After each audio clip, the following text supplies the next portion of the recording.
Malungkot na balita mula sa Southern Luzon. 4 na miyembro ng isang pamilya ang nasawi matapos ang isang aksidente sa National Highway sa Calambas City, Laguna.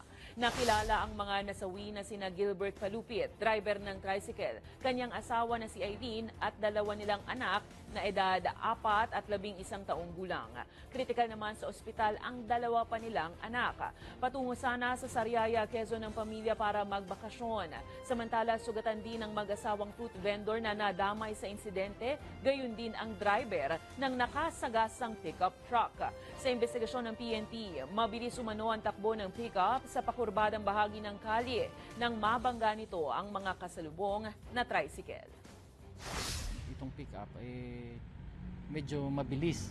Base doon sa pag-review natin ng CCTV, medyo matulin at yung place ng incident kurbada.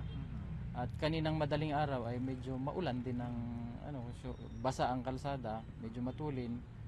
Pag kurbada niya, medyo na-out balance siguro or na-out of control itong si driver. Sinalpok niya ito o nag-overshoot siya doon sa linya nung kasalubong niya na 2 tricycle.